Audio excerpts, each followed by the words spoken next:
মসজিদে অনুষ্ঠিত রিসালাত ফাউন্ডেশন কর্তৃক আয়োজিত দিনব্যাপী দাওয়াতি কর্মশালায় উপস্থিত ছাত্র যুবক ভাইয়েরা, সুধী মণ্ডলী, সকলকে অভিনন্দন জানাচ্ছি। অংশগ্রহণ করার জন্য আল্লাহর কাছে দোয়া করছি, আল্লাহ যেন আমাদেরকে কবুল করে নেন। আমিন।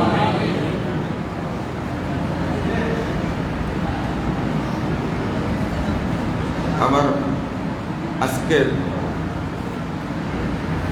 এই পর্বের আলোচনার বিষয় হল মানহাজুস সালাফ। বিষয় হল মানহাজুস সালাফ। বলেন তো, বলো না, আবার বলেন। মানহাজুস সালাফ, আবার বলেন।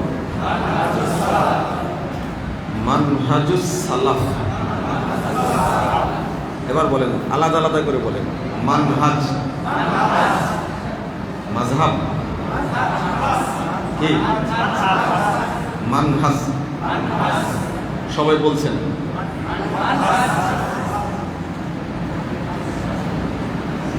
এই কি বললাম বলো তো? না না, এই যে এটা তুমি মানহাজ। মাশাআল্লাহ, তা তো বলতে পারছেন, আলহামদুলিল্লাহ। আগে যে বাক্যটা বললাম, এই বাক্যটা কি? তুমি বলো তো দেখি। এই পিচ্ছি, হ্যাঁ তুমি। না না, যে এটা সুন্দর করে দেখতে। মানহাজ না, আগে হয়নি। তুমি বলো তো। হয়নি। এই পিছনের আপনি বলেন। হ্যাঁ, হয়নি। মানহাজুস সালাফ। মাশাআল্লাহ, এত হয়েছে। হ্যাঁ, আলোচনা শুধু শুনলে হবে না, মাথাতে রাখতেও হবে, তাই না?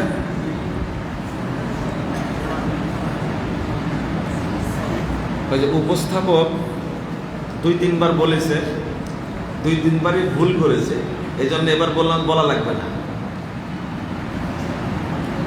তো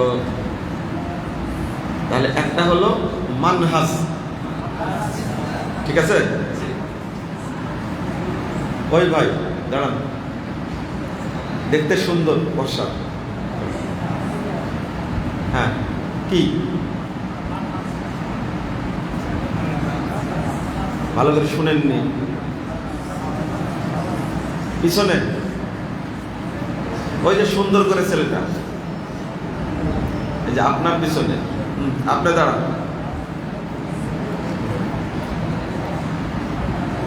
আচ্ছা, একজন দাঁড়ালেই হবে। হ্যাঁ বলেন। আসলে শব্দটা সালাফ।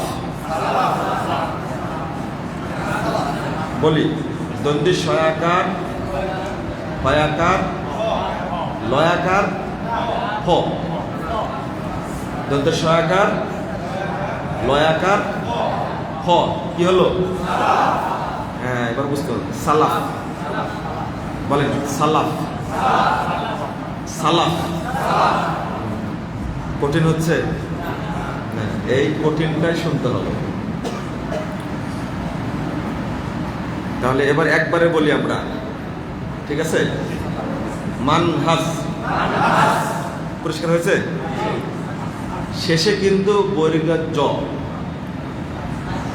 ময়াকার দন্তি ন, এই জন্য ব্ল্যাকবোর্ড রাখতে হয়। ময়াকার দন্তি ন, মান, ভয়াকার বর্গীয় জ, কি হলো?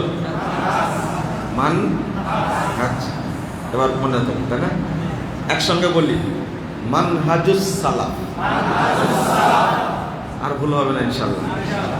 হ্যাঁ, এটাই প্রশিক্ষণ। কিছু লিখতে হয়, লেখাতে হয়, বলতে হয়। রাগ করলেন আপনারা? ভুল হোক আর শুদ্ধ হোক, মারি দিব একটা, পরে তো শুদ্ধ হবে ইনশাল্লাহ, তাই না? ভয় করলে হবে না। আজকে আলোচনার বিষয় কি? ওই যে পিছনে নীল জামা, দাঁড়ান বলেন।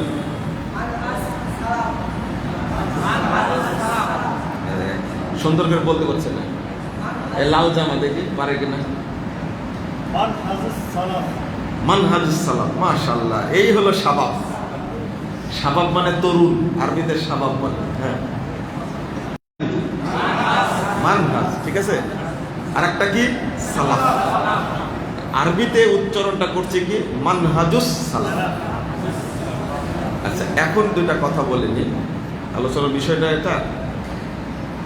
আজকে যদি কিছু শুধু ইহুদি খ্রিস্টানদের কালচার আমাদেরকে ধ্বংস করেনি, বেদাতীদের কালচারও ধ্বংস করেছে।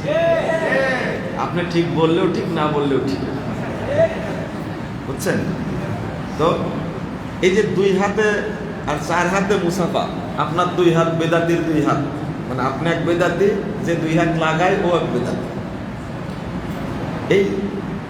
এটা হলো বেদাতি কালচার, বুঝেছেন? আর জীবনে করবেন সবাই ইনশাল্লাহ বলেন। আপনি মনে করেন যে আমি আমার হায়াতে আর 2 হাত দিয়ে মুসাফা করব না, ইনশাল্লাহ বলেন। ইনশাল্লাহ। এটা এত বিরক্তিকর, আমাকে ডান হাত দিয়ে চড় মারতে ইচ্ছা করে না, বাম হাত দিয়ে একটা চড় দিতে ইচ্ছা করে। কেন বাম হাত দিয়ে বললাম? আমার ডান হাতের উপরে ও বাম হাত লাগালো কেন? এটা হলো আমার কষ্ট। বুঝেননি কথা? হ্যাঁ, মানে আপনার কিন্তু এই পাশে স্পর্শ করবে বাম হাত, তাই না? আমি হাত দিলে এটা খুব কষ্ট করে। 1। 2 নম্বর হলো, আপনি আমাকে নেকি থেকে বঞ্চিত করবেন, এটা আমি কখনো মেনে নিতে পারি না।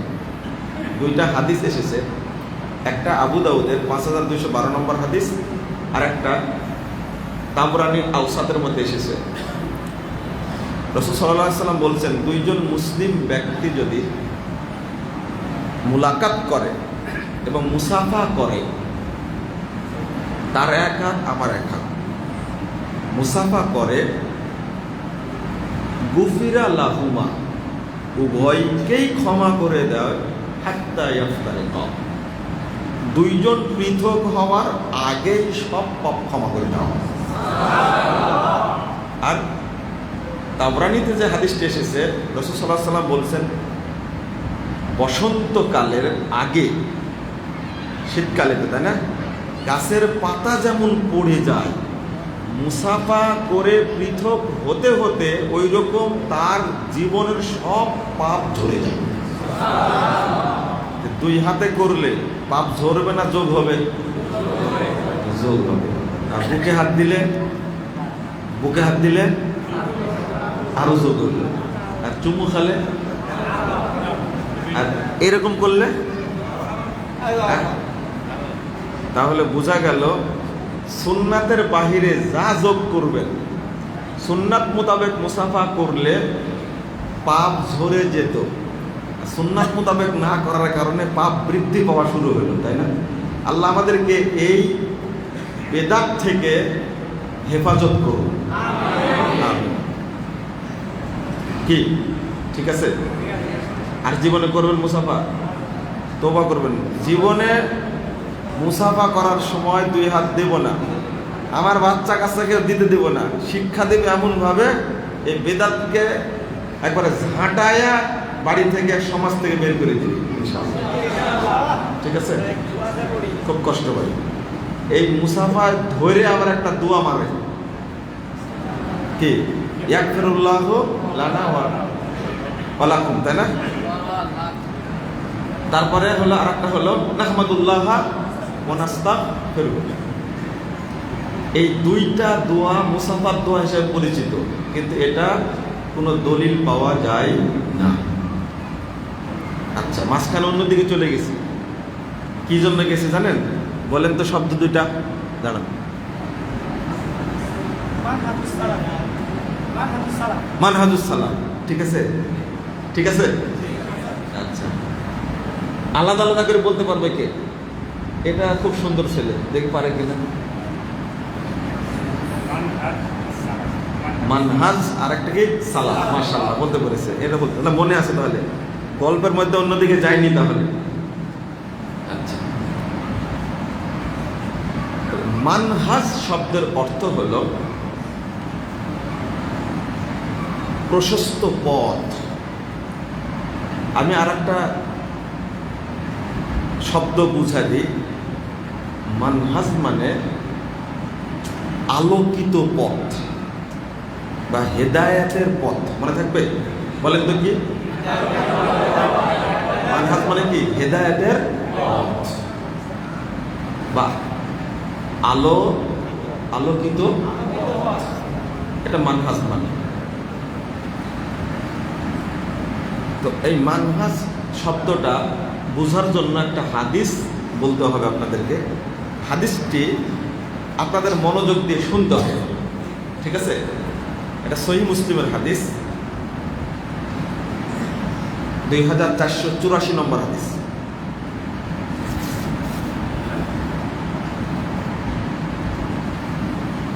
আব্দুল্লাহ ইবনু সালাম কি, এই হাদিসটি এসেছে সহিহ মুসলিমে। আমি কিন্তু শেষে সব ধরবো, বুঝাইছে? কে পারছে না পারছে প্রয়োজনে বলতে পারলে পুরস্কারও দিব ইনশাল্লাহ। হাদিসটা কোন কিতাবে আসছে? সহিহ মুসলিম। এই হাদিসটি বর্ণিত হয়েছে আব্দুল্লাহ ইবনু সালাম সম্পর্কে। কার সম্পর্কে? আব্দুল্লাহ ইবনু সালাম। মনে থাকবে? তাকে বলা হতো, মসজিদে সালাত পড়ে বেরিয়ে যাচ্ছে, তাকে বলা হতো দেখো ইনি হলেন জান্নাতি মানুষ। এত দামি সাহাবী ছিলেন তিনি। কেন জান্নাতি বলা হতো? একজন তার পিছনে পিছনে গেলেন, এই মজলিস থেকে আপনি বেরিয়ে গেলেন, কিন্তু আমি বড় লম্বা হাদিস সংক্ষেপে বলছি। তো মানুষরা আপনাকে বলল যে আপনি জান্নাতি মানুষ। কেন বলব? সাহাবীরাও বলতেন, তাবেঈরাও বলতেন তিনি কি জান্নাতি মানুষ। তাহলে মানুষটা ছোটখাটো না তাহলে, তাই না? আব্দুল্লাহ ইবনু সালাম রাদিয়াল্লাহু আনহু অত্যন্ত দামি একজন মর্যাদাপূর্ণ সাহাবী ছিলেন। তার আরো অনেক ঘটনা আছে, আমি ওটা বলবো না। তো তিনি উত্তর দিচ্ছেন যে আমি একদিন ঘুমিয়েছিলাম, আমি ঘুমিয়েছিলাম। আতানি রাজুলুন ক্বালা কুম। ঘুমন্ত অবস্থায় একজন ব্যক্তি স্বপ্নে দেখছে, এসে বললেন তুমি দাঁড়াও। আমি দাঁড়িয়ে গেলাম। ফাআখাযা বিয়াদি, তিনি আমার হাত ধরলেন, ধরে চলতে লাগলেন। ইনতালাক্তু মাআহু, তার সাথে আমি চলতে লাগলাম। আব্দুল্লাহ ইবনু সালাম বর্ণনা করছেন, যিনি জিজ্ঞেস করছেন তাকে। ক্বালা ফাইদা আনা বিজাওয়াদ্দা শিমালি। আমি যাওয়ার পথে বাম সাইড একটা রাস্তা দেখলাম। ফাআখাযতুহা, আমি ওই রাস্তা দিয়ে চলতে চাইলাম। তখন তিনি বললেন লা তাখুযা, তুমি এই রাস্তা দিয়ে যেও না। ফাইন্নাহা তুরুক আসহাবিশ শিমাল, এটা হলো বামপন্থীদের রাস্তা, জাহান্নামীদের রাস্তা। নাউযুবিল্লাহ। কথা বোঝা গেছে? তারপরে বলেছেন ফাইদা জাওয়াত্তু মানহাজুন, অতঃপর আমি একটা আলোকময় প্রশস্ত রাস্তা পেলাম। আমরা শব্দটা পেয়েছি পেয়েছি কি কি শব্দ বলেন? মানহাজ। এইটা বলার জন্য ঘটনাটা বলছেন কি ফাইদা জাওয়াত্তু মানহাজুন আলা ইয়ামিন, এরপরে আমি একটা পথ পেলাম, মানহাজুন আলোকিত হেদায়েতের পথ পেলাম, প্রশস্ত পথ পেলাম। মানহাজ মানে নীতি হয়, পদ্ধতি হয়, কর্মসূচিও হয়, তো পেলাম। তো এবার যখন আমি ওই ডানের পথটি পেলাম, তিনি বললেন ফাকল আলী খুযহা হুনা, এই পথ ধরে আপনি চলতে থাকেন। পাওয়া গেছে এবার? তাহলে মানহাজটা আলোকিত পথ, আর একটা কি হেদায়েতের পথ। উনি বললেন চলতে থাকবে। তারপরে বললেন ফাইন্নাহা তুরুকু আসহাবিল ইয়ামিন, এই পথ হলো ডানপন্থীদের পথ, এটা হলো জান্নাতীদের পথ। তাহলে আমরা কোন মানহাজ চাই? ডানপন্থীদের মানহাজ। এবার সাহাবী বলছেন, আমাকে নিয়ে গিয়ে বলল যে এই পাহাড়ের উপরে উঠো। আমি উঠতে লাগলাম, উঠতে যা চিটপটাং হয়ে পড়ে গেলাম। চিটপটাং বোঝেন? আমরা তো বলি উল্টা পড়ে গেলাম। তো উনি নিয়ে গিয়ে আর এক জায়গায় গেলেন। যাওয়ার পথে তিনি বললেন যে উঠো। এমন জায়গায় উঠতে বললেন, এমন একটা খুঁটি বোঝেন তো, পিলারের মতো খুঁটি, আসমানে খুঁটির মাথা আর জমিনের ভিতরে তার কি শিকড়, গোড়া। আমাকে বললেন যে উঠো। তা আমি বললাম যে এটাতে কিভাবে উঠবো, মাথা তো আসমানে, চেষ্টা করো। ওর সাথে আছে গোড়া। তা আমি চেষ্টা করলাম, গোড়াটা ধরে ফেললাম একবারে উপরে। এরপরে তিনি এই খুঁটিটাকে এত জোরে আঘাত করলেন, খুঁটিটা ভেঙে গেল, কিন্তু আমি গোড়াটা ধরেই থাকলাম। আমি সকালে উঠে রাসূলুল্লাহ সাল্লাল্লাহু আলাইহি ওয়াসাল্লামের কাছে গিয়ে ঘটনাটা বর্ণনা করলাম। এই ঘটনা রাসূল সাল্লাল্লাহু আলাইহি ওয়াসাল্লাম ব্যাখ্যা দিলেন, তুমি যে পথটা ধরেছিলে এই পথটা হলো জাহান্নামীদের পথ, আর পরে যে পথটা ধরেছো এটা হলো জান্নাতীদের পথ। তো যে পাহাড়ে উঠতে গিয়ে তুমি চিত হয়ে পড়ে গেলে, এটা হলো মানজিলাতুশ শুহাদা। এই মর্যাদাটা হলো শহীদদের মর্যাদা। তুমি এই শহীদদের মর্যাদা পাবে না, তুমি এই শহীদের দরজায় পৌঁছতে পারবে না। যে খুঁটিটা দেখলে আমুদুল ইসলাম, এটা হলো ইসলামের খুঁটি। আর যে গোড়াটা দেখলে উরওয়াতুল ইসলাম, এটা হলো ইসলামের গোড়া। তুমি কখনো, রাসূল সাল্লাল্লাহু আলাইহি ওয়াসাল্লাম শেষে বললেন, তুমি কখনো এই জান্নাতের পথ থেকে বিচ্যুত হবে না। বলুন আলহামদুলিল্লাহ। তাহলে এই মানহাজটা আব্দুল্লাহ ইবনে সালাম রাদিয়াল্লাহু আনহু তিনি বাস্তবে বুঝিয়ে দিলেন, রাসূল সাল্লাল্লাহু আলাইহি ওয়াসাল্লাম তার ব্যাখ্যা দিয়ে দিলেন। আমরা এই আব্দুল্লাহ ইবনে সালাম বা রাসূল সাল্লাল্লাহু আলাইহি ওয়াসাল্লাম সাহাবীদের মানহাজে চলতে চাই। আল্লাহ তুমি আমাদেরকে কবুল করো, আমিন। তাহলে মানহাজটা বোঝা গেল।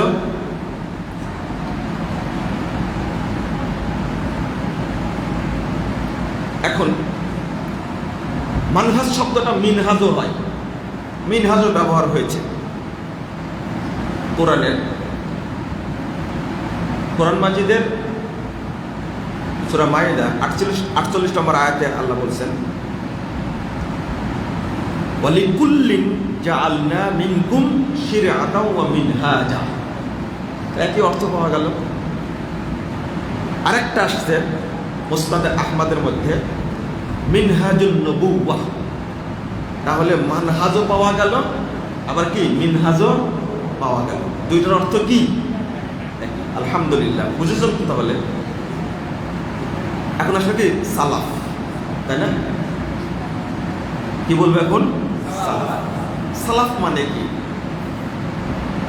সালাফ শব্দের অর্থ হলো পূর্ববর্তী, অগ্রগামী। কি বললাম? এটা তো সহজ মনে হয়, তাই না? কি পূর্ববর্তী বা অগ্রগামী, যারা আগে চলে গেছেন তারা কি অগ্রগামী, তারা হলেন কি সালাফ। এই জন্য বলা হয় as-সালাফুস সালেহ, as-সালাফুস সালেহ, অগ্রবর্তী সৎ বান্দা, অগ্রবর্তী নেক বান্দা। মনে থাকবে? অগ্রবর্তী নেক বান্দা। এই জন্য ভাষাটা বলে সালাফে সালেহীন। এবার বুঝতে পারছেন? সালাফে সালেহীন, সালাফে সালেহীন। তো as-সালাফুস সালেহ বলতে অগ্রবর্তী সৎ বান্দাগণ। সালাফ কে বলতে পারে? প্রথম সালাফকে বলতে পারলে পুরস্কার দেব তাকে। প্রথম সালাফকে না, রাসূল সাল্লাল্লাহু আলাইহি ওয়াসাল্লাম পুরস্কার পাওয়া গেল। পুরস্কার ওয়াজিব হয়ে গেছে, দেবো ইনশাআল্লাহ, ভয় নাই, পুরস্কার দেবো ইনশাআল্লাহ। তো আপনাকে একটা জিনিস আমি বলবো ইনশাআল্লাহ। কি বললাম? প্রথম সালাফকে, হ্যাঁ। দলিলটা হলো সহিহ বুখারীর হাদিস ৬২৮৬ নম্বর হাদিস। রাসূল সাল্লাল্লাহু আলাইহি ওয়াসাল্লাম তার মেয়ে ফাতেমা রাদিয়াল্লাহু আনহাকে বলছেন, ফা ইন্নী নি'মাস সালাফু আনা লাক, আমি তোমার অগ্রগামী হব, এটা তোমার জন্য কতই না ভালো। প্রথমে রাসূল সাল্লাল্লাহু আলাইহি ওয়াসাল্লাম তার মেয়েকে কানে কানে কি যেন বললেন, তাতে তিনি দুঃখিত হলেন, বিমর্ষ হয়ে গেলেন। এরপরে আবার ডেকে এই কথাটা বললেন যে ফাতেমা রাদিয়াল্লাহু আনহা, ফাতেমা আমি প্রথম অগ্রগামী হব তোমার জন্য, এটা তোমার জন্য কতই না ভালো। তাহলে সালাম শব্দটা পাওয়া গেল, তাই না? রাসূল সাল্লাল্লাহু আলাইহি ওয়াসাল্লামের এই কথাই বুঝতে পারলেন। এবার ফাতেমা রাদিয়াল্লাহু আনহা কিন্তু খুশি হয়ে গেলেন। তাহলে আব্বা মারা যাওয়ার পরে প্রথম মিলিত হব তার সাথে আমি, তাহলে এটা আনন্দিত। আমরাও তো আনন্দ বোধ করতে পারি না? আমরা যদি আল্লাহর কাছে দোয়া করি, আল্লাহ আপনি মৃত্যুর সাথে সাথে আমাদেরকে আপনার সাথে দেখা করার ব্যবস্থা করে দিবেন, হতে পারে না? কারণ হাদিসে আসছে, অনেক হাদিসে আসছে, মৃত্যুর পরে রাসূল সাল্লাল্লাহু আলাইহি ওয়াসাল্লাম নিজেই দোয়া করেছেন, আল্লাহুম্মা গফিরলি ওয়ারহামনি ওয়ালহিকনি আর রফিকাল আ'লা। আল্লাহু আকবার। আর কোন জায়গায় বলেছে আর আল্লাহুম্মা আর রফিকাল আ'লা, আল্লাহুম্মা আর রফিকাল আ'লা। মৃত্যুর সময় দোয়া করছেন, আল্লাহ আমার শ্রেষ্ঠ বন্ধুর সাথে আপনি সাক্ষাৎ করিয়ে দিন। শ্রেষ্ঠ বন্ধু কে? আল্লাহ।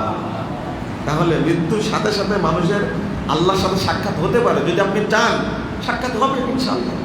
আল্লাহ বলছেন কি, ফামান কানা ইয়ারজু লিকা রাব্বি ফালইআমাল আমালান সালিহা। যে আল্লাহর সাথে সাক্ষাৎ করতে চায় সেজন্য আমলে সালেহ করে, আর তাওহীদকে মেনে চলে, শিরক যেন বর্জন করে। ওয়ালা ইউশরিক বিইবাদাতি রাব্বিহি আহাদা।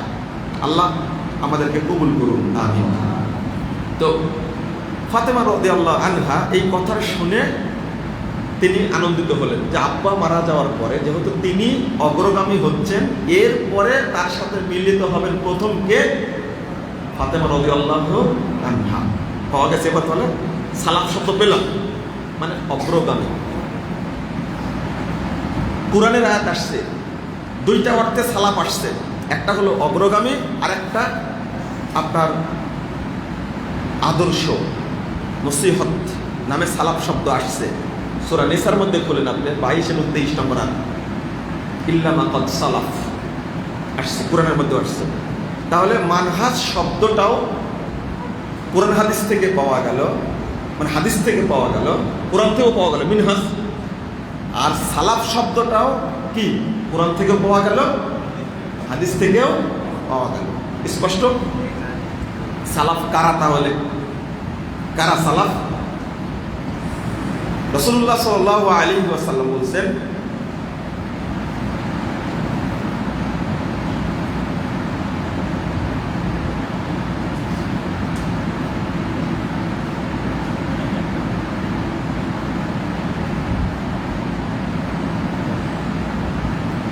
খায়রুন নাসে করনি, ভুলে যাচ্ছি, খায়রুন নাসে করনি সুম্মাল্লাযীনা ইয়ালুনাহুম সুম্মাল্লাযীনা ইয়ালুনাহুম।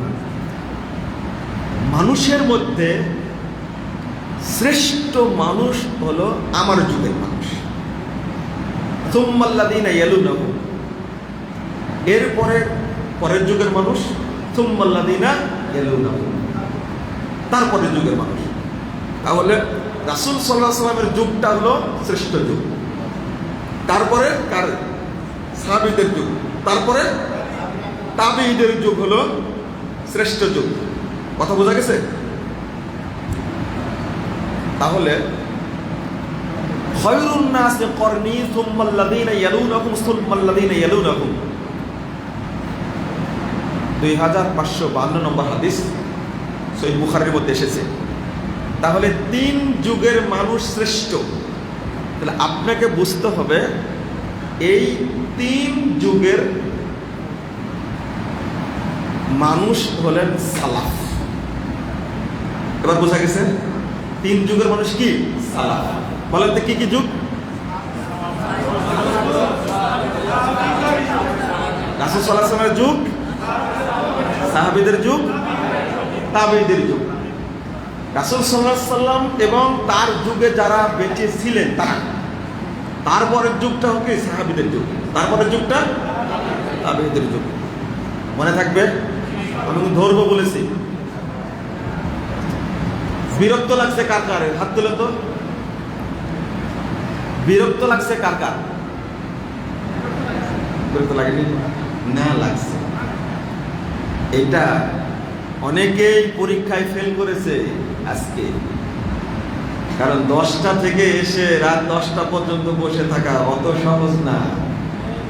যারা ধৈর্য সহ এই শুরু থেকে বিষয়ভিত্তিক আলোচনাগুলো শুনছেন, ইনশাআল্লাহ তাদের জীবনে বরকত হবে ইনশাআল্লাহ, তারা বুঝবে ইনশাআল্লাহ।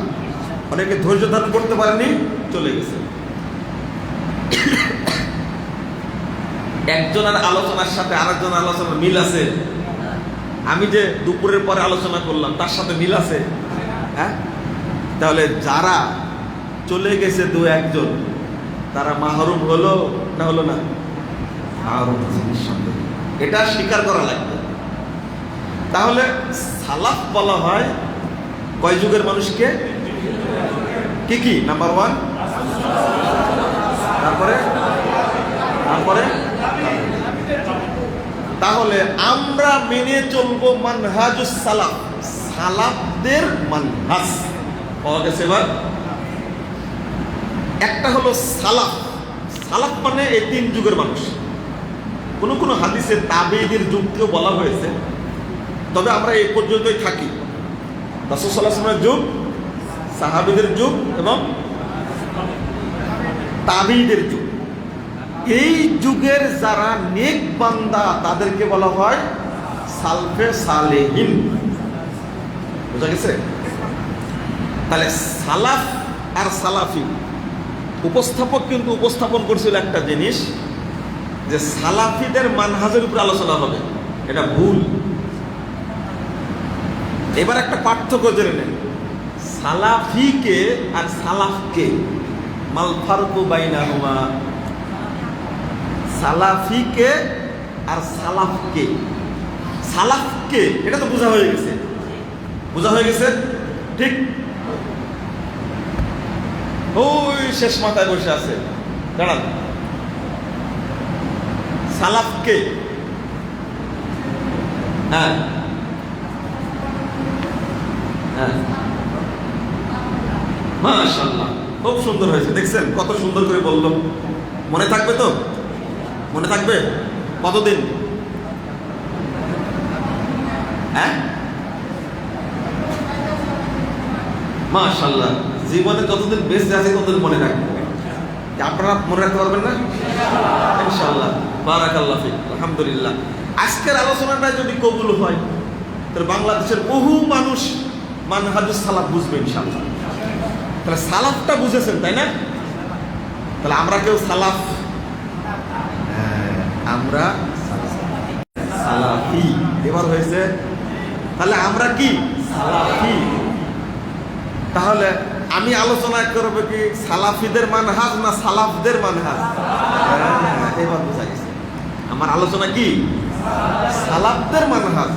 সালাফি বলতে গর্ববোধ করি আলহামদুলিল্লাহ।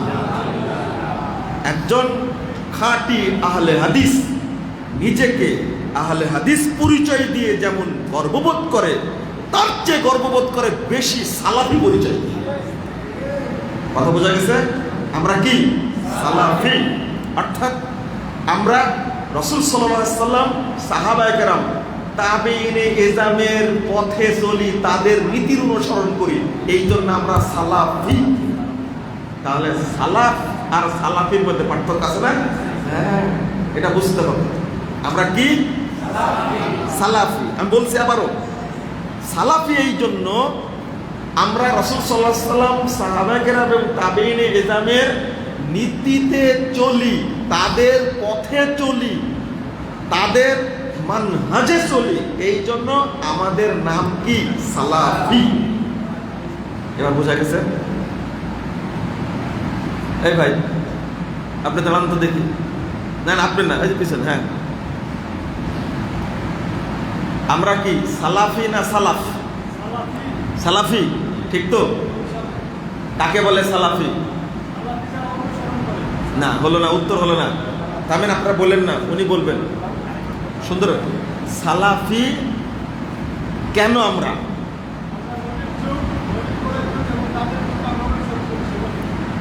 আর একটু ভালো করে বলো ভাই, খুব সুন্দর হলো কথা।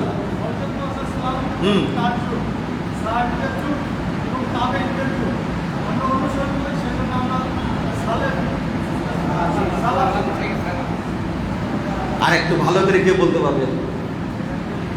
হ্যাঁ, তুমি তো জানো, তোমাকে বলবো কেন? হ্যাঁ, ও পাকা।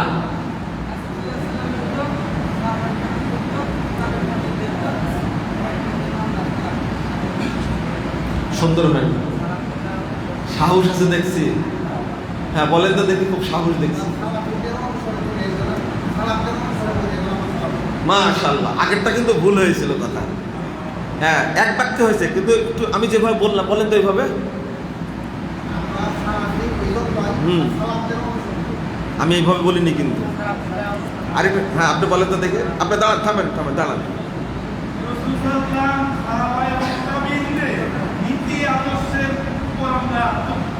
এই জন্য আমরা সালাফি বলেন। মাশাআল্লাহ, চমৎকার হয়েছে। ওনার উত্তরটাও ঠিক এক বাক্যে। আমরা হ্যাঁ বুঝে আসেনি, তাই না? এত ব্যাখ্যা দিয়ে বুঝতে হবে। আমি কিন্তু এটাই বলেছি বারবার, আমরা রাসূল সাল্লাল্লাহু আলাইহি সাল্লাম, সাহাবায়ে কেরাম এবং তাবেঈনে ইজামের নীতির উপরে চলি, এই জন্য আমরা কি সালাফি। আর উনি বলেছেন আমরা সালাফদের নীতি মানি, এই জন্য সালাফি। এক বাক্যে কথা ঠিক, এটাও 100% ঠিক, সংক্ষেপে এটাই ঠিক। এবার বুঝে গেছে আপনারা? শেষে কিন্তু আবার ধরবো। মাশাআল্লাহ, মনে হয় ধৈর্যে কুল আসছে না, তাই না? হ্যাঁ, আর আসবেন না কোনোদিন? হ্যাঁ, কিছু খাওয়াতে হবে। হ্যাঁ, আচ্ছা, আমাদের আরেকটু সময় আছে, একটু বিস্কুট খেয়ে নিন তাহলে। দাও বিস্কুট দাও, থামেন নিয়ে আসুন। আচ্ছা নিয়ে আসুক, তারপরে নিয়ে আসিনি, এখন খাওয়াবো। আচ্ছা নিয়ে আসুন, নিয়ে আসুন। আচ্ছা তাহলে আমার একটা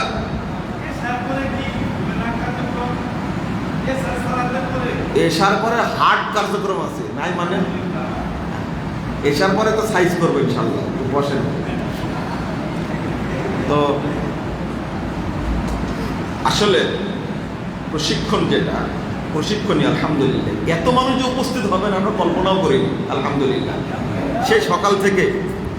এবার চলেন আরেকটু যাই, তারা যে সালাফ, তাদের অনুসরণ করব কেন, তাই না? তাদের অনুসরণ করব কেন? আল্লাহর ভাষায় শোনেন, তাদের অনুসরণ না করলে কোনো গতি নাই, জান্নাতে তো যাওয়া যাবেই না। মানে বড় কথা হলো আপনি সৎ পথে আছেন এটা বলার আপনার সুযোগ নাই, এই সুযোগই নেই।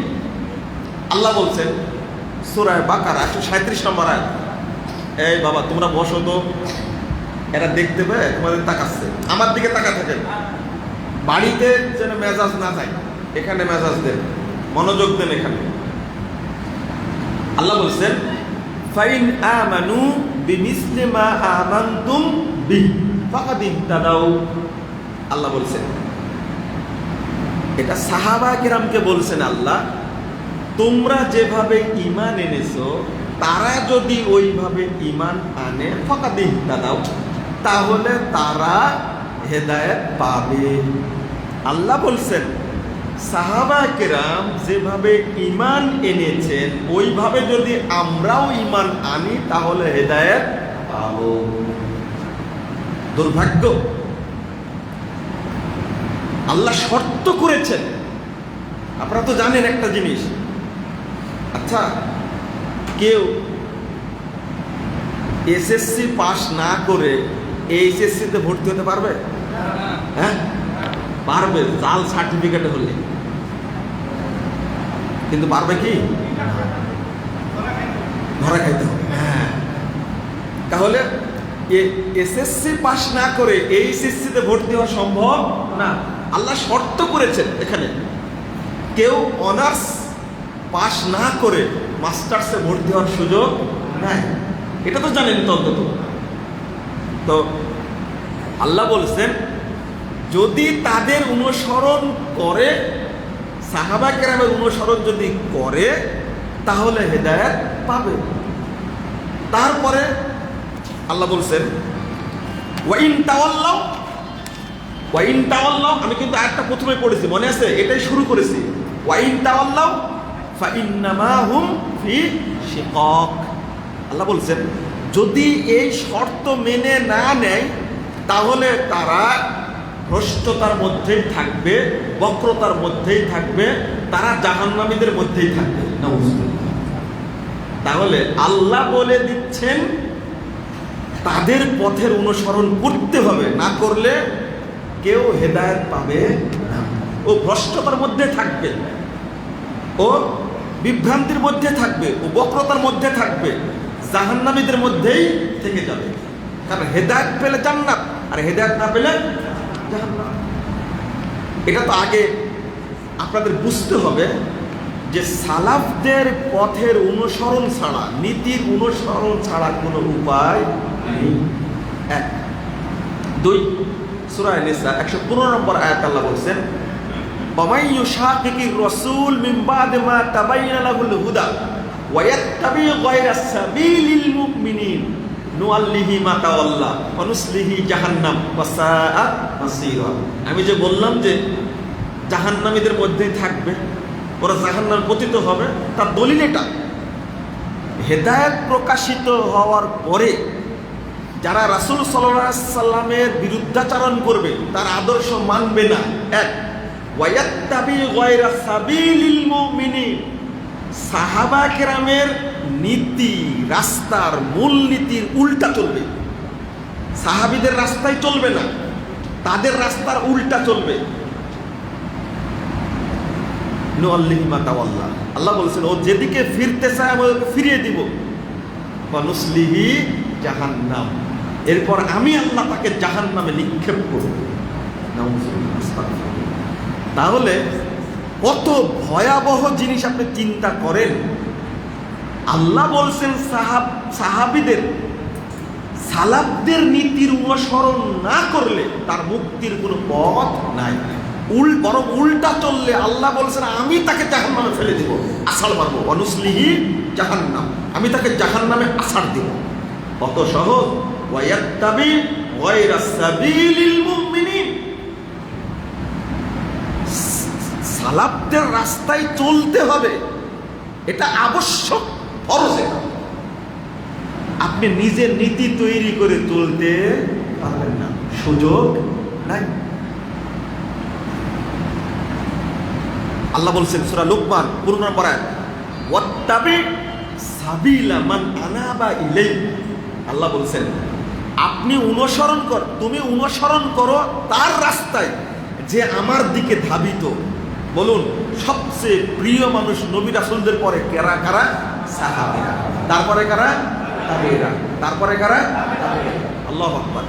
আল্লাহ বলছেন ওয়াত্তাবি সাবিলা মান আনাবা ইলাই, অর্থাৎ আমার দিকে যারা ধাবিত তাদের পথে অনুসরণ করো। ইমাম ইবনে তাইমিয়া রাহিমাহুল্লাহ তিনি বলছেন as-সালাফ আল-মুমিনুন আল-মুনিবুন, সালাফ ওই সমস্ত মুমিন যারা আল্লাহর দিকে ধাবিত। তারপর বলছেন ফায়াজিবু ইত্তিবা সাবিলিহিম। ইবনে তাইমিয়া বলছেন ফায়াজিবু ইত্তিবা সাবিলিহিম, আমাদের উপরে ওয়াজিব হলো তাদের রাস্তার অনুসরণ করা। এই আয়াতের ব্যাখ্যা দিতে গিয়ে বলছেন ফায়াজিবু ইত্তিবা সাবিলিহিম, ফায়াজিবু আমাদের উপরে ওয়াজিব, ইত্তিবা সাবিলিহিম তাদের রাস্তার অনুসরণ করা আমাদের উপরে কি ওয়াজিব। এবার চিন্তা করেন 2 নম্বর, তারা যে শ্রেষ্ঠ মানুষ এতে সন্দেহ আছে? হ্যাঁ, কারো সন্দেহ আছে? এবার দেখেন আরো ব্যাখ্যা দিচ্ছেন আল্লাহ রাব্বুল আলামিন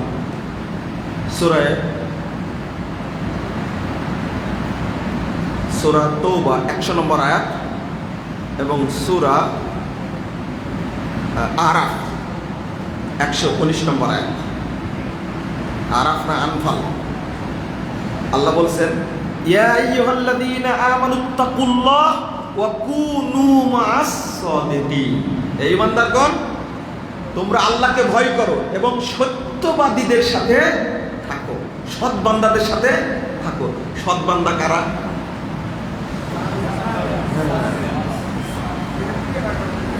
এক ভণ্ড পীর ব্যাখ্যা দিয়েছেন কি জানেন? সাদিকিন মানে আমার বাপ পীর, তার বাপ পীর, তার দাদা পীর, এরা হলো সাদিকিন। এই কত বড় খাটাস, নাম্বার 1 ফার্স্ট। হ্যাঁ, আল্লাহ সাদিকিন কাদেরকে বলছে? এই ভণ্ডরা ব্যাখ্যা দিচ্ছে সাদিকিন কারা। লা ইলাহা ইল্লাল্লাহ, আল্লাহ এদেরকে হেদায়েত দান করুন। এটাও হলো সালাফদের মূলনীতি বিরোধী। আচ্ছা, সালাফদের মানবেন শুধু আকীদার ক্ষেত্রে? হ্যাঁ, সব ক্ষেত্রে মানতে হবে, তবেই আপনি সালাফি হতে পারবেন। আর যদি এক ক্ষেত্রে মানেন আর এক ক্ষেত্রে না মানেন তাহলে আপনি একবারে অরিজিনাল জিলাপি। কথা বুঝতে পারছেন? ব্যাকুব তুমি কোরআনের আয়াত পড়ে কেন এই মিথ্যা ব্যাখ্যা করলে? সালাফরা কি এটা বুঝতেন? এই আয়াতের অর্থ সাহাবায়ে কেরাম কি বুঝেছেন ওইটাই বলতে হবে, তুমি বানিয়ে বলতে পারবে না। আল্লাহ কি বলেছেন? সূরা হাশর 8 নম্বর আয়াতটা খুলুন। লিল ফুকারাইল মুহাজিরিন আল্লাযীনা তাবাউ, ওই সমস্ত ফকির মুহাজির আল্লাযীনা যারা, লিল ফুকারাইল মুহাজিরিন আল্লাযীনা তাবাউ, আল্লাযীনা উখরিজু মিন দিয়ারিহিম ওয়া আমওয়ালিহিম, ওই সমস্ত ফকির মুহাজির যাদেরকে উখরিজু মিন দিয়ারিহিম, তাদের ঘর থেকে তাদের সম্পদ থেকে বের করে দেওয়া হয়েছে। মক্কায় সব সম্পদ রেখে ঘর বাড়ি রেখে তারা চলে যায়নি। ওয়ায়াবতাগুনা ফাদলাম মিনাল্লাহি ওয়া রিদওয়ানা, আল্লাহু আকবার। এবং তারা সবকিছু ছেড়ে আল্লাহর সন্তুষ্টি এবং আল্লাহর অনুগ্রহ পাওয়ার চেষ্টা করেছে, তাই না? ওয়ায়াবতাগুনা ফাদলাম মিনাল্লাহি ওয়া রিদওয়ানা, যারা আল্লাহর সন্তুষ্টি এবং তার অনুগ্রহ পাওয়ার চেষ্টা করেছে, উলাইকা হুমুস সাদিকুন, তারাই কি সত্যবাদী। আর ভণ্ড কয় কি? হ্যাঁ বলেন, সত্যবাদী কারা? বলেন সাহাবায়ে কেরাম।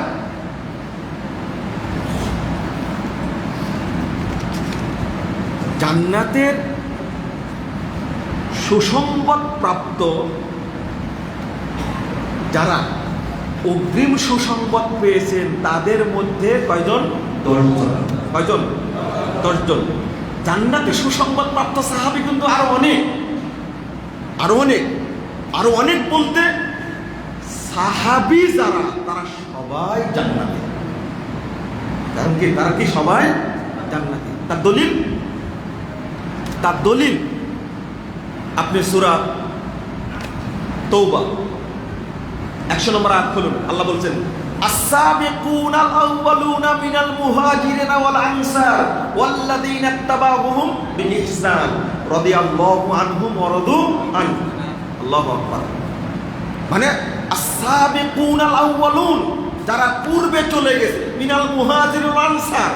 সাহাবীরা তো দুই প্রকার, আনসার আর কি মুহাজির। আলহামদুলিল্লাহ, তারা সব সাহাবী হয়ে গেল না? এবার আপনি চিন্তা করেন, তুমি দেখাও না বিরোধী, এখন আলোচনা যেটা চলছে পরে খাওয়াবে। তাহলে আনসার মুহাজিররা যখন সবাই অন্তর্ভুক্ত হয়ে গেলেন, তারা জান্নাতি হতে কেউ বাকি আছে? রাদিয়াল্লাহু আনহুম ওয়া রাদু আন, আল্লাহ তাদের উপরে সন্তুষ্ট হয়েছেন, তারাও আল্লাহর উপরে সন্তুষ্ট হয়েছে। তারপরে কি বলছেন আল্লাহ? ওয়া আ'আদ্দা লাহুম জান্নাতিন তাজরি তাহতাহাল আনহার, তাদের জন্য আল্লাহ ওই জান্নাত তৈরি করে রেখেছেন যার নিচ দিয়ে নহর সমূহ প্রবাহিত হচ্ছে। সুবহানাল্লাহ। তাহলে সব সাহাবী ঢুকে গেল না? তাহলে পূর্বের যারা, তারা যে জান্নাতি, তারা যে জান্নাতে যাবেন সন্দেহ আছে না? তারাই হলেন সত্যবাদী। আর ভণ্ড পীর সত্যবাদী, তার দাদা ভণ্ড সেও সত্যবাদী, তার দাদা ভণ্ড সেও সত্যবাদী। লা হাওলা ওয়ালা কুওয়াতা ইল্লা বিল্লাহ। আল্লাহ সাদেকিন বলছে সাহাবা কেরামকে, আর আমরা ব্যাখ্যা দিচ্ছি কাদেরকে? বুজুর্গ ভণ্ড এগুলো। আল্লাহ এদেরকে হেদায়েত দান করুন, আমিন ইয়া রাব্বাল আলামিন। তাহলে পরের অংশটা বলিনি, খালিদিনা ফিহা আবাদা, আল্লাহু আকবার। তারা চিরদিন জান্নাতে থাকবে অনন্তকাল। তারপরে বলেছেন যালিকাল ফাউজুল আযীম, তাদের জন্য এটাই বড় সাফল্য। সাহাবীদের সম্পর্কে এত সুন্দর কথা বলেছেন আল্লাহ, আর আমরা সাদেকিন বানাচ্ছি কাদেরকে? ভণ্ডদের। এবার আরেকটা জিনিস বলা হয়নি, সেটা হলো আমরা যেটা প্রতিনিয়ত সালাতের মধ্যে বলি, সবচেয়ে মুসলিম জীবনের সবচেয়ে গুরুত্বপূর্ণ ছোট্ট একটা আয়াত। কে বলতে পারেন? কে বলতে পারেন? ইহদিনাস সিরাতাল মুস্তাকিম। বলেন, সবাই বলেন। সবাই বলেন। এতই কৃপণের কৃপণ, সবাই জং ধরে আছে ভিতরে। চল সবাই বলেন তো। এরপরেও বলেনি কেউ কেউ, এরপরেও বলেনি কেউ কেউ। বলেন। তারপরে সিরাতাল্লাযীনা আন'আমতা আলাইহিম। তাহলে ইহদিনাস সিরাতাল মুস্তাকিম, আল্লাহর কাছে সবচেয়ে বড় চাওয়া আমাদের, আল্লাহ আপনি আমাদেরকে সরল পথ, জান্নাতের পথ দেখান। তাদের পথ যাদের উপরে আপনি অনুগ্রহ করেছেন, যাদের উপর অনুগ্রহ করেন তারা কারা? হ্যাঁ, এবার চলেন, আল্লাহ বলে দিচ্ছেন, আপনার সংজ্ঞা দেওয়ার দরকার নাই, এই ভণ্ডদের কথা বলার দরকার নাই। আল্লাহ বলে দিচ্ছেন সূরা নিসা 69-70 নম্বর আয়াতে আল্লাহ বলছেন কি, ওয়ামাই ইউতিল্লাহ ওয়ার রাসূল ফাউলাইকা মাআল্লাযীনা আন'আমাল্লাহু আলাইহিম মিনান নাবিয়্যিন ওয়াস-সিদ্দিকিন ওয়াশ-শুহাদা ওয়াস-সালিহিন ওয়া হাসুনা উলাইকা রাফীকা। আল্লাহু আকবার, কি চমৎকার! যারা আল্লাহর এবং আল্লাহর রাসূলের ইত্তেবা করে, ইতাআত করে, অনুসরণ করে, ফাউলাইকা মাআল্লাযীনা আন'আমাল্লাহু আলাইহিম, তারা তাদের সাথে থাকবে যাদের উপরে আল্লাহ রহমত নাজিল করেছেন, ইনআম করেছেন। তারা মিনান নাবিয়্যিন ওয়াস-সিদ্দিকিন ওয়াশ-শুহাদা ওয়াস-সালিহিন। তাহলে নবীগণ, সিদ্দিকগণ, শহীদগণ আর কারা? সালেহগণ। এইতে পাওয়া গেলেন as-সালাফুস সালেহ, সালফে সালেহিন। মনে থাকবে, সালাফে সালেহিন। তাহলে কারা চলে আসলো? সাহাবায়ে কেরাম চলে আসলো। তাহলে এই 4 শ্রেণীর মানুষের পথ আল্লাহ আমাদেরকে চাইতে বলছেন, তাই না? ইবনে তাইমিয়া রাহিমাহুল্লাহ বলছেন যে আমারা বিসওয়ালিহি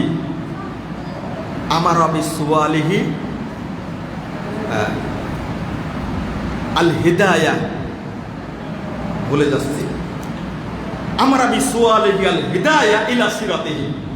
ইবনে তাইমিয়া রাহিমাহুল্লাহ বলছেন আল্লাহ নির্দেশ দান করেছেন আমরা বিসওয়ালিহি আল হিদায়াতা ইলা সিরাতিহি, অর্থাৎ তাদের রাস্তা চাওয়ার জন্য, মানে তাদের রাস্তায় থেকে হেদায়েত চাওয়ার জন্য আল্লাহ আমাদের নির্দেশ দান করেছেন। কথা বোঝা গেছে? এবার আশা করে আলহামদুলিল্লাহ আপনারা সহজেই বুঝে নেবেন। এবার এখানে বলে নিয়েছি, তাহলে কাদের পথ চাইতে হবে?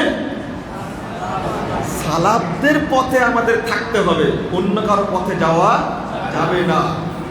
এবার বলি,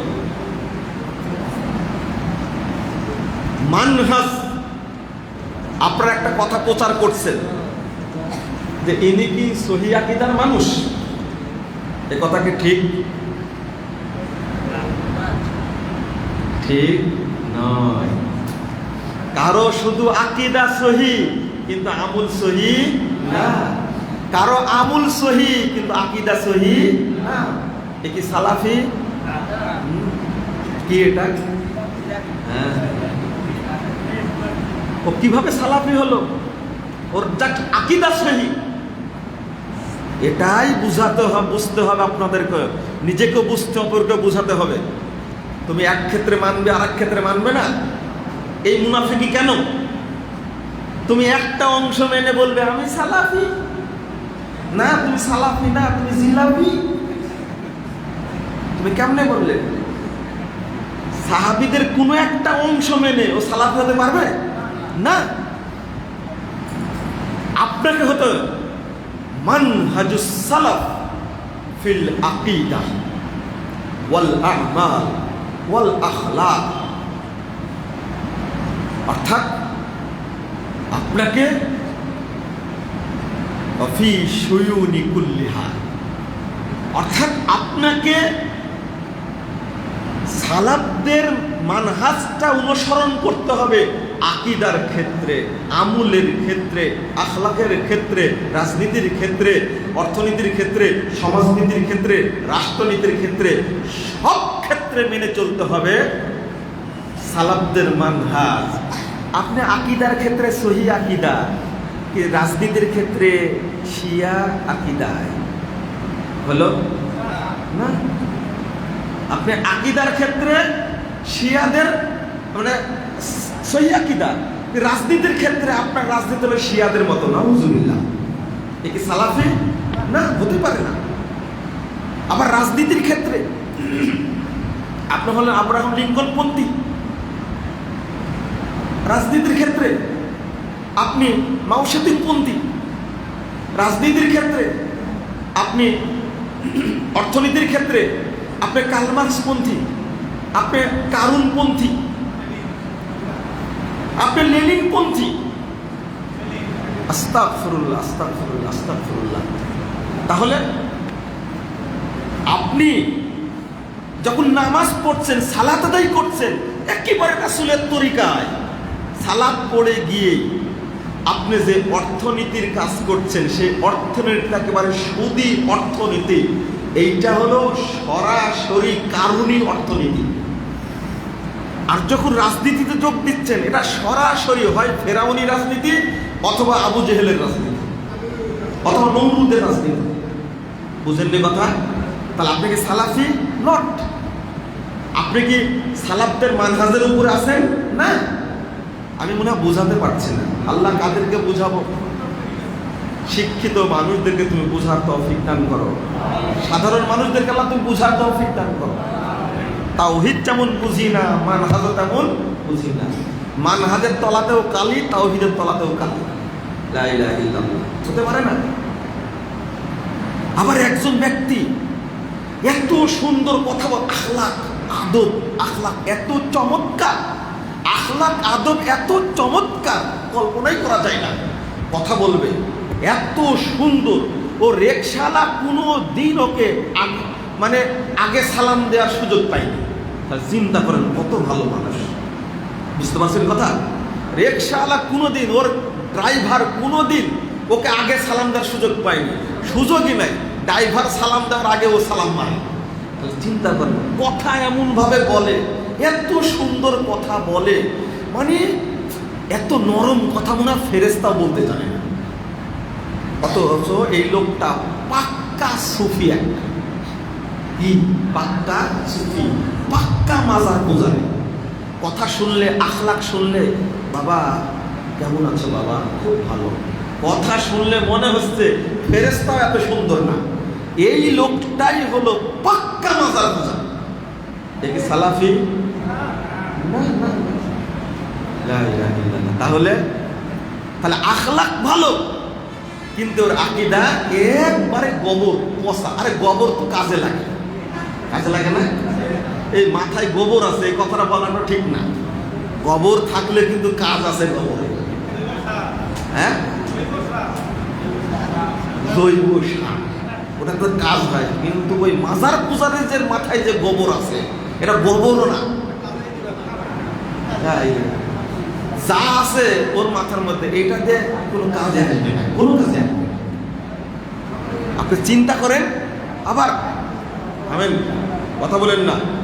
আর এক শ্রেণীর মানুষ আছে খুব সুন্দর, বুকে হাত বাঁধে, আমিন বলে, এমন জায়গায় হাত বাঁধে একবার থুতনির নিচে, আপনার মনে হয় এর মতো খাঁটি আহলে হাদিস কেউ নাই। হলো খাঁটি খারেজি, খাঁটি খারেজি। ও মনে করে আলী রাদিয়াল্লাহু আনহুকে হত্যা করেছে আব্দুর রহমান মুলজাম, ঠিকই করেছে। ওর বিশ্বাস এটা। যত খারেজি আকীদায় বিশ্বাসী, যাদেরকে জঙ্গি বলা হয় বাংলাদেশে, এই জেএমবিরা জঙ্গিবাদ যারা বিশ্বাসী, এদের আকীদা এত নিম্ন শ্রেণী, এত খারাপ। ওরা বলে মক্কার ইমামরা সব মুশরিক। তওবা তওবা, নাউজুবিল্লাহ। আমার সাথে কথোপকথন হয়েছে, এত খারাপের খারাপ। ও তো মক্কার ইমামের পিছনে নামাজ পড়া যায় না, সব মুশরিক। এমনকি আলবানির মতো এত বড় মুহাদ্দিসকে, শেখ উসাইমিনের মতো এত বড় মুহাদ্দিসকে, শেখ বিন বাজের মতো এত বড় মুহাদ্দিসকে বলে এরা সব মুশরিক। বলে নাউজুবিল্লাহ, লানাতুল্লাহি আলাইহি, ওদের উপর আল্লাহ লানত। এত বড় বিদ্বানদেরকে, বড় বড় বিদ্বান বলছে কি এদের মুশরিক। আস্তাগফিরুল্লাহ, নাউজুবিল্লাহ, নাউজুবিল্লাহ, আস্তাগফিরুল্লাহ। চিন্তা করতে পারছেন? অথচ হাত বাঁধার ক্ষেত্রে এখানে, তাই না? হাত বাঁধতে এখানে। তাহলে আমুলে সালাফি, কিন্তু আকীদায় খারেজি। আকীদায় কি? খারেজি। এদেরকে বিশ্বাস করবেন না কখনো, খুব সাবধান। ভ্রান্তির বেড়া তাহলে একামতে দিন দেখবেন, পড়ে দেখবেন, প্রশ্নের জবাব দিয়েছি। কে পড়ে আর কে বুঝে? সালাফদের পথ অনুসরণ করবেন আর আপনার নাক ডেকে ঘুমাবেন, অত সহজ। ঠিক দাওয়াতের ক্ষেত্রেও আপনাকে হতে হবে, সালাফদের মানহাজ অনুসরণ করতে হবে। দাওয়াতের ক্ষেত্রে কাদের মানহাজ অনুসরণ করবেন? সালাফদের। বেটা তুমি দাওয়াতের ক্ষেত্রে অনুসরণ করছো কার মানহাজের? কোন এক রাজনৈতিক বিদ্যানের তুমি অনুসরণ করছো? নো, হতেই পারে না এটা। আপনাকে অনুসরণ করতে হবে সালাফদের মানহাজে। অর্থনীতির ক্ষেত্রে অনুসরণ করতে হবে কাকে? দেখেন এখানে এক জিলাপির কথা বলি আপনাকে। বক্তব্য শোনার জন্য শেরপুর থেকে এসেছে মনে করেন, বক্তব্য শোনার জন্য সে এসেছে টাঙ্গাইল থেকে মনে করেন। খুব আকীদার আলোচনা খুব সুন্দর। মুজাফফর বিন মহসিন যে আলোচনা করে না আকীদার ক্ষেত্রে, ইমামউদ্দিন বিন আব্দুল বাসির এত সুন্দর আলোচনা করে। যখন বলেছে ব্যাংকের ইন্টারেস্ট খাওয়া যাবে না, তখন বলছে এতই বুঝেছে, ওই মুজাফফরই বলছে, ওই ইমামউদ্দিনই বলছে, ওই ডক্টর মুসলিউদ্দিনই বলছে যে ব্যাংকের ইন্টারেস্ট খাওয়া যাবে না। তখন বলছে এই অর্থনীতি সম্পর্কে এদের জ্ঞান নাই, এদের আরো পড়াশোনা করা লাগে। এ কি সালাফি না জিলাফি? এই দেখেন একজন বড় আলেম, আকীদা সহিহ, বাট ইসলামী সুদ জায়েজ। তাহলে ইসলামী সুদ, তাই না? ইসলামী সুদ জায়েজ, তাই না? কোন দিন যে বাংলাদেশে হবে যে ইসলামী বেশ্যাখানা, আল্লাহ ভালো জানে। আল্লাহ যেন আমাদের হেফাজত করে। ওটা অস্বাভাবিক কিছু না। সুদের নাম দিছে কি? ইন্টারেস্ট। এখন বলে কি? মুনাফা। হ্যাঁ, দারুণ। এখন বলে কি? মুনাফা। কি চমৎকার নাম দিয়েছে। তুমি ঢকাঢক পেশাব খাচ্ছ, তুমি হিসাব করোনি, কার কাছে ফতোয়া নিয়েছো? যারা সুদী ব্যাংকের মানে কি এজেন্ট, যে সমস্ত টুপিওয়ালা সুদী ব্যাংকের এজেন্ট, তথাকথিত শরিয়া কাউন্সিল, ব্যাংকের শরিয়া কাউন্সিল তৈরি করেছে। ওই শরিয়া কাউন্সিলের যারা কি ডিলার না লিডার বলবো, ডিলার বললে চলে, লিডার বললে চলে, যারা এই সুদের ডিলার, যারা সুদের লিডার, তারা টুপি যত বড়ই হোক, আলখেল্লা যত বড়ই হোক, দাড়ি যত বড়ই হোক না কেন, ও দিব্যি সুদের পক্ষে কথা বলেছে। ওর আকীদা যতই সহিহ হোক, ও কি সালাফি? আর এক শ্রেণীর মানুষ আছে বাংলাদেশে, খুব সুন্দর, শরীফপুরে আসলে আপনাদের মতো সালাদ পড়ছে, কথা বলছে আপনাদের মতো, কিন্তু বরিশালে গেলে কথা হবে কাদের মতো? পানি যেদিকে ছাতাও সেদিকে, তাই না? মানে ওই দিকে। বরিশালে গিয়ে বক্তব্য এরকমই, আবার চিটাগঙ্গে গিয়ে বক্তব্য আর এক রকম। কিন্তু রাজশাহীতে গেলে বক্তব্য চেঞ্জ, যেখানে যেমন সেখানে তেমন। এর জিরা, জিরা বুঝেন? জিরা বুঝেন? আলু বুঝেন তো? আলু, মাশাআল্লাহ, আলু এমন একটা তরকারিতে চলারে বল, সব তরকারিতে চলে। এই মার্কা আছে কিছু, আপনি দেখি মনে করছেন এ তো সহিহ আকীদা, এই তো সারছে না। ওকে বলবেন, ভাষাটা শিখেন, ইনার মানহাজ কি ভালো, কি বলবেন বলেন তো? অমুক আলেমের মানহাজ কি ঠিক আছে? মানহাজ ভালো না হলে আর আকীদার আলোচনা না করলে ওই সমস্ত বক্তা, আলোচক, শায়েখ, মাশায়েখ, তাদের আলোচনা শোনা না জায়েজ, তাদের আলোচনা শোনা নিষিদ্ধ, তাদের আলোচনা শুনলে আপনি বিভ্রান্ত হবে। মানে তুমি মানহাজের কথাকে বলো। একজন আমাকে বলছে, আমরা কি করব ভাই, কোনো জায়গায় ঠাই পায় না। আহলে হাদিসরা বলে যে এরা আহলে হাদিস না, আবার অন্যরা বলে এরা আহলে হাদিস, আমরা যাই কোথায়? আমি বললাম বহু আহলে হাদিস আলেম আলহামদুলিল্লাহ এই মাজার পূজা ছেড়ে, তথাকথিত তরিকা মাযহাব ছেড়ে তারা কুরআন হাদিস মেনে চলেছেন, দাওয়াত দিয়েছেন, তাদেরকে আহলে হাদিসরা সাদরে গ্রহণ করেছে আলহামদুলিল্লাহ। আপনাকে গ্রহণ করে না কেন? আপনি মানহাজ পরিষ্কার করুন। কথা বুঝেননি? আব্দুস সাত্তার 30 সালি ময়মনসিংহের মানুষ না? হ্যাঁ, আব্দুস সাত্তার 30 সালি। আপনারা কেউ তাকে সন্দেহ করেন? কেউ সন্দেহ করেন না? সালাফি আকীদার মানুষ। বরং কেউ যদি আক্রমণ করে মাজার পূজারীরা, তার বক্তব্য ছিল খুব চমৎকার। আমি তার বক্তব্য শুনেছি, আল্লাহ তাকে জান্নাতুল ফেরদাউস দান করুন, আমিন রাব্বুল আলামিন। কত ইট পাটকেল পড়েছে আব্দুর রব সালাফি সাহেব, আল্লাহু আকবার। ইট পাটকেল পড়ছে, বক্তব্য দিয়েই যাচ্ছে, একবারে মুখের উপরে ইট পড়ে ছিঁড়ে গিয়ে রক্ত বের হচ্ছে, এরপরেও স্ট্রিক দাঁড়িয়ে বক্তব্য দিচ্ছে। পরে যখন বৃষ্টির মতো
জি কোন জায়গায় গেছিলাম বলেন তো?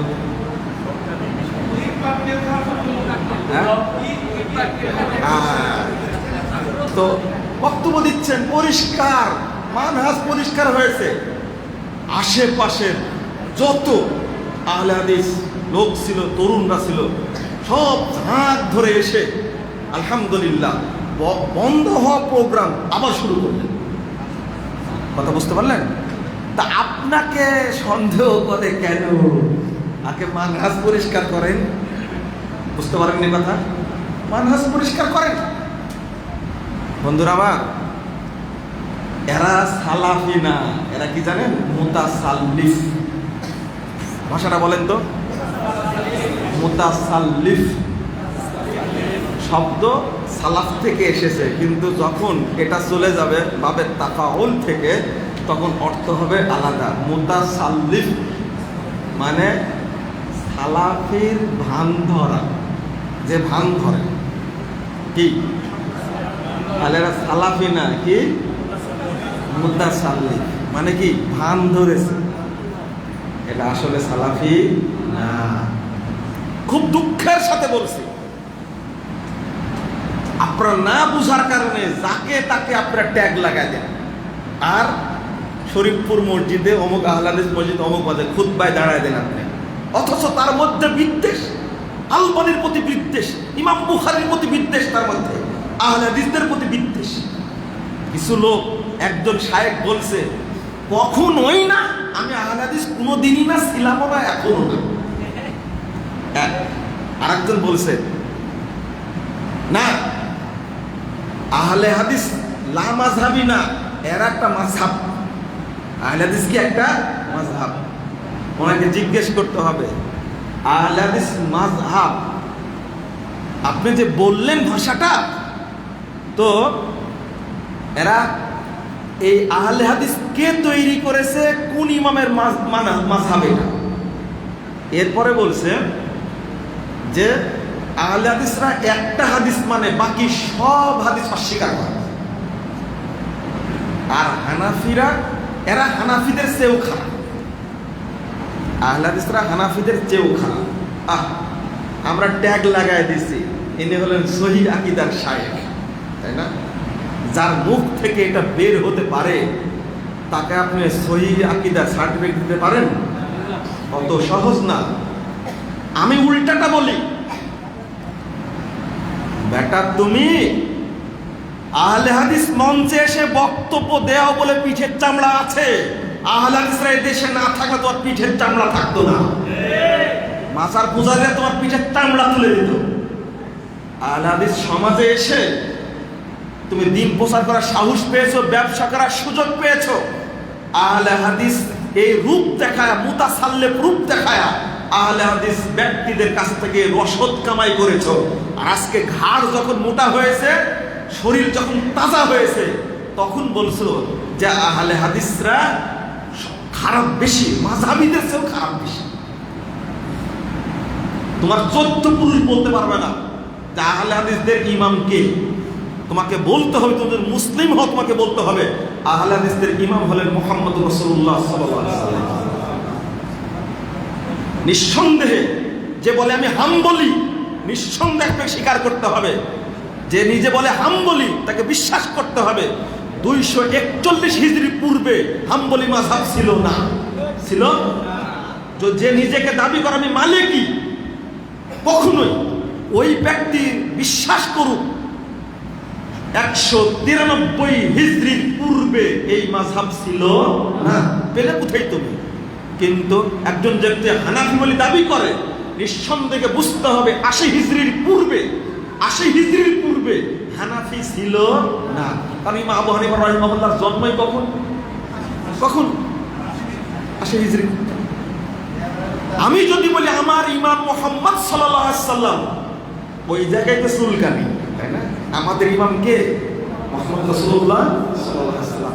ইমাম আবু হানিফা, ইমাম মালিক, ইমাম শাফি, ইমাম আহমদ বিন হাম্বল রাহিমাহুমুল্লাহ, এই সমস্ত ব্যক্তিবর্গ রাসূল সাল্লাল্লাহু আলাইহি ওয়াসাল্লাম, সাহাবায়ে কেরাম, তাবেঈন যারা আনুগত্য করেছেন, তারা কি মাযহাবের আনুগত্য করেছেন? না। তুমি কিভাবে ভাষাটা প্রয়োগ করলে? বন্ধুরা আমার, এমন ভাবে বীজ ঢুকাচ্ছে শৈথিল্যবাদী এই মুতাসাল্লিফদের কারণে একটা শ্রেণী তৈরি হয়েছে, যাদের নাম দিয়েছি আমি শৈথিল্যবাদী সালাফি। না সালাফি, না মানে কি বলবো, না জিলাপি, মাঝামাঝি, যেখানে যা যেমন সেখানে এদের মতো হওয়া যাবে না। এবং আপনারা স্মরণ রাখবেন, খেয়াল রাখবেন। আর আমাদের বিপদ এখন সবচেয়ে বেশি, শুধু আমাকে গালিগালাজ করে, এর বক্তব্যই শুধু এইরকম, ও এরকম এইরকম। বলবো না কেন? আমি যে বক্তব্য দিচ্ছি, আমাদের টার্গেট সকল মানুষ ফিরে যাক রাসূল সাল্লাল্লাহু আলাইহি ওয়াসাল্লাম এবং সাহাবীদের নীতিতে। এ ব্যক্তি কোনো আপত্তি আছে? আপত্তি নেই। প্রকাশ্যে স্বীকার করছে বাংলাদেশের মানুষ। একজন লিখেছে যে সালাফদের মানহাজ মানে, আরেকজন আলেম মানুষ সিসকা বলছে আমরা সালাফদের মানহাজ মানি না। ব্যাপক, তাহলে কি বললি ভাষা? আমরা মানি আশআরি আর মাতুরিদি মানহাজ। লা ইলাহা ইল্লাল্লাহ। হ্যাঁ, আশআরি কখন আসছে আর মাতুরিদি কখন আসছে? 333 হিজরিতে আবু মনসুর মাতুরিদি মারা গেছে। 333 হিজরি আগে মাতুরিদি ছিল, তার অনুসরণ করতে হবে কেন? একটু বলা যায় না আমরা সালাফদের মানহাজের অনুসরণ করি? এটা বললেই তো হয়। তারা স্পষ্ট করে দিয়েছে, বাংলাদেশের মানুষ বলছে আশআরি আকীদায় বিশ্বাসী আর মাতুরিদি আকীদায় বিশ্বাসী। গর্বের সাথে বলছে, গর্বের সাথে বলছে। ভাষাটা কি বলছে বলেন দেখি? গর্বের সাথে বলছে আমরা আকীদায় মাতুরিদি, আমলে হলো হানাফি আর মানহাজে দেওবন্দি। তাহলে বলেন তো, ইসলামের সাথে আর সালাফদের মানহাজের সাথে সম্পর্ক থাকলো? তাহলে কি হলো? এটা কি স্পষ্ট ভাষা বলছে তারা। তাহলে আকীদার ক্ষেত্রেও সালাফি না, আবার আমলের ক্ষেত্রেও সালাফি না। তাহলে কি? অধিকাংশ মানুষই সালাফদের মানহাজের উপরে নেই। আর যত ইসলামী সংগঠন আছে বাংলাদেশে, আহলে হাদিস সালাফি আকীদা ছাড়া সবই আছে সুফিবাদের উপরে। আর সেটাই ভ্রান্তির বেড়াজালে আমাদের দিনের মধ্যে উল্লেখ করেছি। আপনারা তো পড়েন না এগুলো। ইসলাম বনাম ফেরকাবন্দি, এর মধ্যে ইসলাম বনাম ফেরকাবন্দি, এর মধ্যে সব দলের আকীদা তুলে ধরেছি। আমার উপরে অপবাদ দেওয়া লাভ নয়, আমি তো প্রকাশ করবই। তুমি যে ভিতরে ভিতরে মুরজিয়া হয়ে আছো, তুমি যে ভিতরে ভিতরে খারিজি হয়ে আছো, তুমি যে ভিতরে ভিতরে মুতাজিলি হয়ে আছো, তুমি যে ভিতরে ভিতরে আশারি হয়ে আছো, তুমি যে ভিতরে ভিতরে শিয়া হয়ে আছো, তুমি যে ভিতরে ভিতরে রাফেজি হয়ে আছো। রাফেজি না মানে কি? তুমি ইরানের প্রেসিডেন্ট এখন কে? হ্যাঁ, রাইসি, তাই না প্রেসিডেন্ট? আমি কিভাবে বলি প্রেসিডেন্ট হলো, তখন আমি ঘোষণা করলাম কি, যে মুসলিম বিশ্বের খলিফা। লা হাওলা ওয়ালা কুওয়াতা ইল্লা বিল্লাহ। ইরানকে তুমি ইসলামী রাষ্ট্র বলো কি করে? তুমি আগে আকীদা সংশোধন করো। যে শিয়ারা 5 জন সাহাবীকে ছাড়া বাকি সব সাহাবী কাফের মনে করে, ওরা মুসলিম? এই শিয়ারা রাফেজি শিয়া, ইরানের শিয়া রাফেজি, নুসাইরি, বাতেনি, ইরাকে বলেন, আফগানিস্তানে বলেন, এবং সিরিয়াতে বলেন, ইরানে বলেন, সব বর্তমান শিয়ারা হলো রাফেজি শিয়া। রাফেজরা স্পষ্ট কাফের। আয়েশা রাদিয়াল্লাহু আনহাকে জেনাকারিনী মহিলা বলে, তুমি তার পক্ষে কথা বলো কি করে? এই কথা বলতে গেলে এমনি আপনার রক্ত গরম হবে। আপনার ঘা না লাগলেও আমার ঘা লাগে। মা আয়েশাকে কেউ জেনাকারিনী মহিলা বলবে, এটা মুসলিম উম্মার একজন ব্যক্তি সহ্য করতে পারবে না। বলে কি? আবু বকরকে বলে, আবু বকর ওয়া ওমর কাফিরাওয়ান ওয়া হামান, নাউজুবিল্লাহ। আবু বকর, শিয়াদের বিশ্বাস হলো আবু বকর আর ওমর দুইজন হলো ফিরাউন আর হামানের মতো, নাউজুবিল্লাহ। বলেন। আর উসমান রাদিয়াল্লাহু আনহু অপবাদ দিয়েছে, অপবাদ দিয়েছে এই মর্মে। আমার কথা শেষ, মানে টাইম শেষ হয়ে গেছে, আমরা সালাতে দাঁড়াবো ইনশাআল্লাহ। তো আপনাদের অনুরোধ করব, শিয়াদের আকীদা আপনারা পোষণ করবেন না। তাদের উপরে কোনো সিম্পেথি, দয়া যদি থাকে, আপনি যদি শিয়ে হয়ে যান, লাভ হবে কি? আল্লাহ আমাদেরকে হেফাজত করুক, আমিন ইয়া রাব্বাল আলামিন। আল্লাহ তুমি আমাদেরকে মানহাজ বোঝার তৌফিক দান করো। আল্লাহ তুমি সালাফদের মানহাজের উপরে অটল রাখো। আল্লাহ তুমি সালাফদের সাথে আমাদেরকে জান্নাতে রাখো, আমিন ইয়া রাব্বাল আলামিন। আল্লাহ তুমি আজকের এই দাওয়াতি কর্মশালায় তুমি বরকত দান করো। রিসালাত ফাউন্ডেশন যে সাহসী উদ্যোগ গ্রহণ করেছে, আমি দোয়া করি আল্লাহ যেন এই ফাউন্ডেশনকে কবুল করে। এই যে তরুণরা যারা যাদেরকে আমাদের পাশে দেখছেন, কি যে পরিশ্রম করেছে মাত্র কয়েকটা দিনে, আল্লাহ তাদের পরিশ্রমকে কবুল করুন, আমিন ইয়া রাব্বাল আলামিন। আমি দোয়া করব আরো এদের যে লাইব্রেরি আছে, যে বইগুলো আছে, আমি আবার বলছি যে আপনারা একটু পড়াশোনা করুন। শেখ ডক্টর মুস্তাফিজুদ্দিন সাহেব বলে গেছে, পড়তে হবে, ব্রেনকে পরিষ্কার করতে হবে। এই যে আকীদা তাওহীদের বইগুলো পড়ার চেষ্টা করুন। ভ্রান্তির বেড়াজাল একামতের বইটা পড়ুন, ইসলাম বনাম ফেরকাবন্দি পড়ুন। তারা মানুষের মানহাজ, আকীদা জানতে পারবেন। আল্লাহ আমাদের জানার তৌফিক দান করুন, আমিন। শেষে ঘোষণা দিচ্ছি, আগামী 17, 18, 19 নভেম্বর জাতীয় ইজতেমা ধানীখোলাতে অনুষ্ঠিত হবে ইনশাআল্লাহ। পত্রিকাগুলো দিয়ে দাও সবাইকে, ওইদিকে নিয়ে যাও। সবাই এক কপি করে পত্রিকা নিয়ে যাবে ইনশাআল্লাহ। এটা সালাতের পরে দিলেও হবে, সমস্যা নাই। এক কপি করে নিতে পারবেন, নিয়ে নেন। আর মাসিক আলে ইখলাসটা পড়ার চেষ্টা করবেন ইনশাআল্লাহ। ইজতেমায় যাবেন তো ইনশাআল্লাহ। 17, 18, 19 আপনাদের বলবো, আপনারা এই রিসালাত ফাউন্ডেশনকে সহযোগিতা করবেন। নিচে দান বাক্স রেখা আছে, এই প্রোগ্রামটা তারা বাস্তবায়ন করছে, আলহামদুলিল্লাহ। তাদের জন্য দোয়া করবেন, আল্লাহ যেন তাদের উপর বরকত নাযিল করেন, আমিন ইয়া রাব্বাল আলামিন। সুবহানাকা, পড়েন আমার সাথে পড়েন, সুবহানাকা আল্লাহুম্মা ওয়া বিহামদিকা। যারা উঠে গেছেন তারা এই নেকিটা পাবেন না। উঠলেন কেন আপনারা? হাদিস আছে ক্বাবলা ইয়াকুমা, পড়েন সুবহানাকা আল্লাহুম্মা ওয়া বিহামদিকা আশহাদু আল্লা ইলাহা ইল্লা আনতা আস্তাগফিরুকা ওয়া আতুবু ইলাইকা। আসসালামু আলাইকুম ওয়া রাহমাতুল্লাহি ওয়া বারাকাতুহু।